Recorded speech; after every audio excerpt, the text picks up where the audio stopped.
Praise the Lord.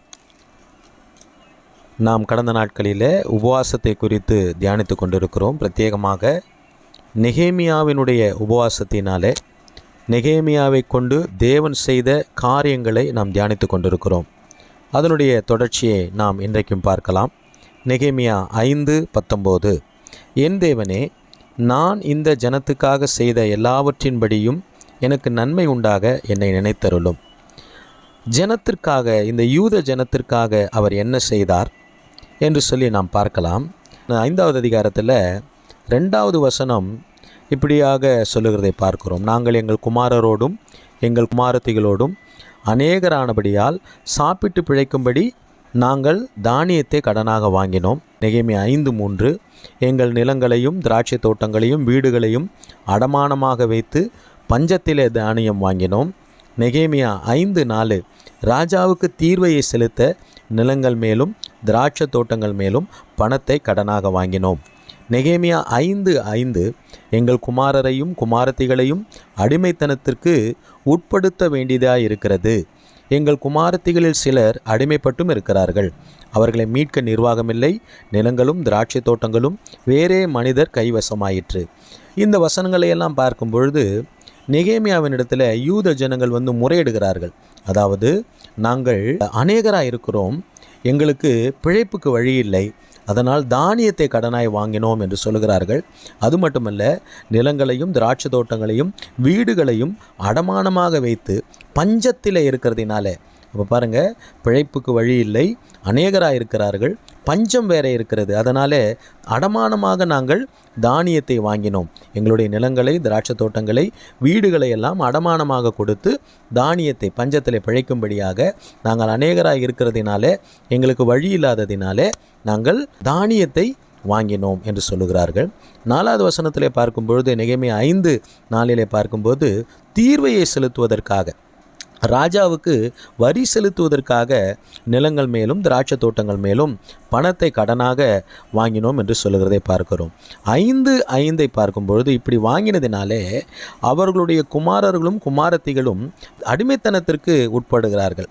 பிரத்யேகமாக குமாரத்திகளில் சிலர் அடிமைப்பட்டும் இருக்கிறார்கள் என்று அவர்கள் சொல்லுகிறதையும், அவர்களை மீட்க அவர்களுக்கு நிர்வாகமில்லை என்று சொல்கிறதையும், நிலங்களும் திராட்சை தோட்டங்களும் வேறே மனிதர் கைவசமாயிற்று என்று சொல்லி தங்களுடைய இயலாமையை நெகேமியாவினிடத்தில் அவர்கள் முறையிடுகிறதை இந்த வசனங்கள் மூலமாக நாம் அறிந்து கொள்கிறோம்.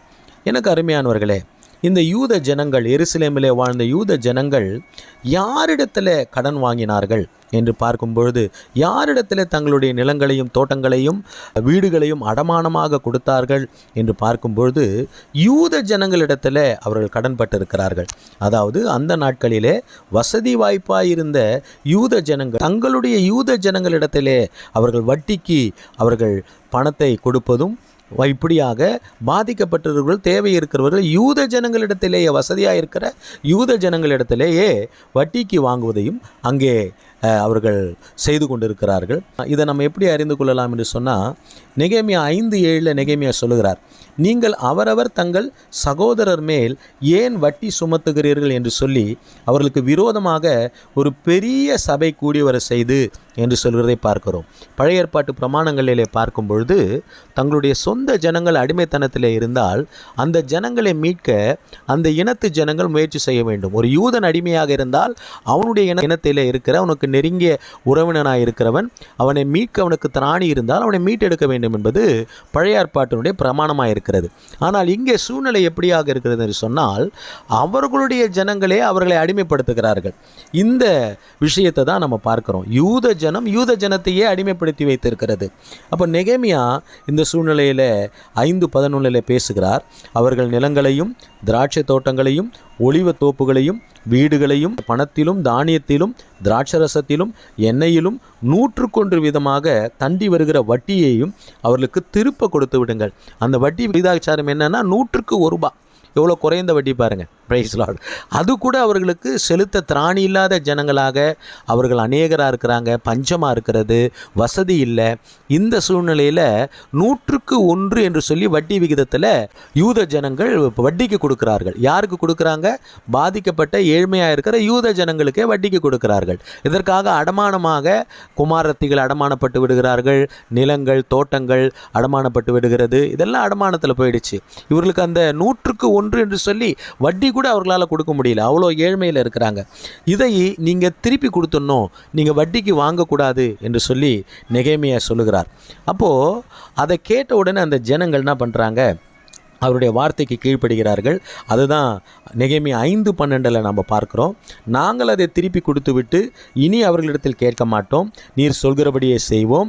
நான் ஆசாரியர்களை அழைத்து இந்த வார்த்தையின்படி செய்ய ஆணையிடுவித்து கொண்டேன் என்று சொல்கிறதை பார்க்கிறோம். அப்போ ஜனங்கள் நெகேமியாவினுடைய வார்த்தைக்கு கீழ்ப்படிந்து இனிமேல் எங்களுடைய ஜனங்களை நாங்கள் அடிமைப்படுத்த மாட்டோம், நாங்கள் வாங்கின வட்டியை திருப்பி கொடுத்துட்றோம், நாங்கள் அடமானமாய் பெற்றுக்கொண்ட அந்த நிலத்தையெல்லாம் திருப்பி கொடுத்துட்றோம் அப்படின்னு சொல்லி ஆசாரியர்கள் முன்பாக நெகேமியாவினிடத்தில் அவர்கள் ஆணை விடுவித்துக் கொள்கிறார்கள். ஆணை எடுக்கிறதை நம்ம பார்க்கிறோம். அது இல்லாமல் நெகேமியா 5:13 பார்க்கும்பொழுது, பின்பு ஜனங்கள் இந்த வார்த்தையின்படியே சொல்றது மட்டுமல்ல, இந்த வார்த்தையின்படியே செய்தார்கள் என்று சொல்லி பார்க்கிறோம்.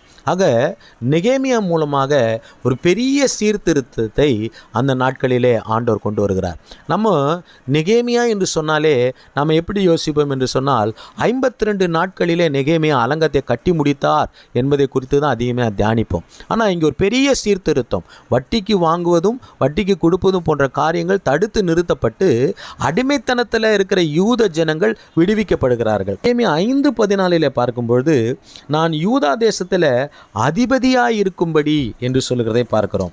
அதே நெகேமியா 1வது அதிகாரத்தில் கடைசி வசனம் பார்க்கும்போது, நான் ராஜாவுக்கு, அதாவது 11வது வசனத்தினுடைய கடைசி வசனம் பார்க்கும்போது, நான் ராஜாவுக்கு பானபத்திரக்காரனாக இருந்தேன் என்று சொல்லப்பட்டிருக்கிறது. இங்கே யூதாவுக்கு அதிபதியாக இருந்தேன் என்று சொல்லப்பட்டிருக்கிறது. அப்போ 2வது அதிகாரம் 1வது வசனத்தில் நம்ம பார்க்கும்பொழுது, நெகேமியா 2:1 பார்க்கும்போது, நிசான் மாசத்திலே, அதாவது அர்த்தசஷ்டா ராஜாவின் 20ஆம் வருஷம் நிசான் மாதத்திலே என்று குறிப்பிடுகிறதை பார்க்கிறோம். 5:14 பார்க்கும்போது, நான் யூதா தேசத்திலே அதிபதியாக இருக்கும்படி ராஜாவாகிய அர்த்தசஷ்டா எனக்கு கற்பித்த நாளாகிய அவருடைய 20ஆம் வருஷம். அப்போ பாருங்கள், அவர் உபவாச ஜெபம் இருந்து ஜெபித்ததினாலே பானபத்திரக்காரனாய் இருந்த அவரை யூதாவினுடைய அதிபதியாக ஆண்டவர் மாற்றி யூத ஜனங்கள் விடுவிக்கும்படியான காரியங்களை செய்கிறதை பார்க்கிறோம். யூத ஜனங்கள் அடிமைத்தனத்திலிருந்து குமாரத்திகள் முதற்கொண்டு அடிமைப்பட்டு போகிறார்கள். நிலங்கள் அடிமைப்பட்டு போகிறது, தோட்டம் அடிமைப்பட்டு போகிறது, திராட்சை தோட்டம் அடிமைப்பட்டு போகிறது. இதெல்லாம் அடிமைத்தனத்திற்கு சிக்கிக்கொள்ளுகிறது.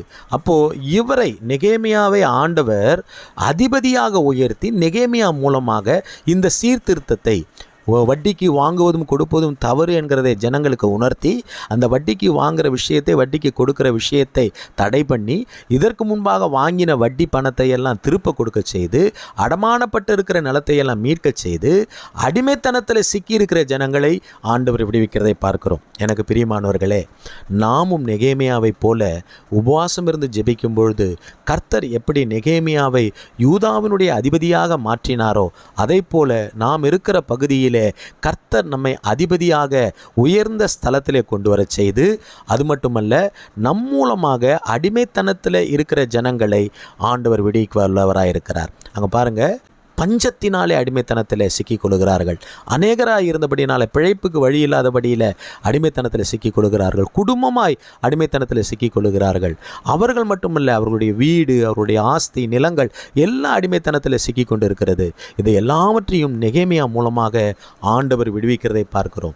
நாமும் நெகேமியாவை போல உபவாசம் இருந்து ஜெபிக்கும் பொழுது நாம் இருக்கிற பகுதியிலே நம்மை கொண்டு இப்படி அடிமைத்தனத்தில், வறுமையில் சிக்கிக்கொண்டு அடிமைத்தனத்தில் இருக்கிற ஜனங்களை, பாவத்தில், சாபத்தில், போராட்டத்தில், வியாதியில், பிசாசுனுடைய பிடியில், அடிமைத்தனத்தில் சிக்கிக் கொண்டு இருக்கிற ஜனங்களை நம்மை கொண்டு அவர் விடுவிக்க வல்லவராயிருப்பார்.